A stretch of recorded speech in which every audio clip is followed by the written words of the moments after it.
Hi, welcome to Bookie. Today we will unlock the book The Theory of Moral Sentiments. We believe many of you have already heard that the author Adam Smith is known as the father of economics. His work The Wealth of Nations was the first book that tried to represent the history of industry and business development in Europe. This work is considered a cornerstone of classical political economics that gave rise to the discipline of modern economics. As for today's book, you can see from its name that it is a work on ethics, the theory of moral sentiments. In fact, for Smith, the theory of moral sentiments is far more important than the wealth of nations. He devoted most of his life to revising and improving the theory of moral sentiments. This book's theory of ethics laid an ethical foundation for the rationality of the market economy. The Wealth of Nations was written during Smith's process of improving the theory of moral sentiments. We are now in an era of huge changes.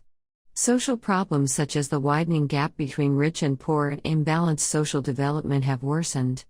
Many people are trapped in immoral mental states such as selfishness, vanity, envy, and greed. But as a result, there are also some people yearning for virtues like beneficence, generosity, integrity, and self-denial. In The Theory of Moral Sentiments, Smith comprehensively and systematically discusses a set of concepts such as good and evil, justice, beneficence, prudence, and self-denial.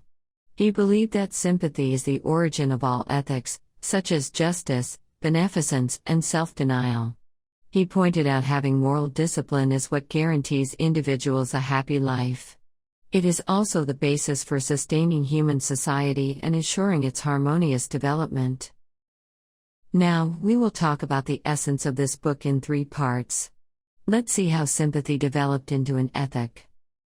Part 1: Sympathy is the foundation of human morals.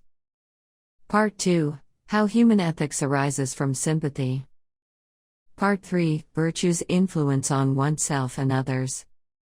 Okay, let's get started with Part 1. Adam Smith saw sympathy as the foundation of human morals.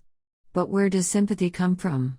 At the beginning of this book, Smith tells us that everybody has an instinct which leads us to care about others' emotions and fate and regard their happiness as ours. This instinct is sympathy. Even a sinister villain cannot lose all sympathy. Smith believed that sympathy for others is based on imagining their situation. Through imagination, we can switch roles with others to feel their pain or happiness. For example, when we read the plot of Andersen's The Little Match Girl, the little girl shivering from the cold wearing her thin rags causes us to feel her helplessness and sadness, because we imagine ourselves in her situation and thus feel closer to her. Smith thought that sympathy based on imagination is quite common. We empathize with others by sensing their feelings or by seeing what triggers such feelings. For example, when we see our nation's athletes standing on the podium during the Olympic Games with tears covering their faces, we imagine what they experienced while training hard before winning the medal. We also imagine how their families and coaches placed great hopes on them before the game started. These images in our mind compel us to feel sympathy. As another example, when we watch love stories in movies and TV shows, even if we have never experienced love, we feel emotions like the characters, such as the happiness and hope that are nurtured by their love. Smith also argued that when imagining others' situation triggers our sentiments, we have a basic tendency to expect others to have the same emotional response as ourselves. Therefore, after feeling an emotion about something, we naturally compare our feelings with those of others. If their feelings are consistent with ours, we will feel pleased. Smith defined such pleasure as the pleasure of mutual sympathy. This is why we like to get along with like-minded people. Because sympathy satisfies our souls, we want to share our happiness and sadness with our friends. If our friends express consistent emotions toward us, we will feel happier and less pain. On the contrary, if we find that others' emotional responses are inconsistent with ours, we will feel upset and hurt.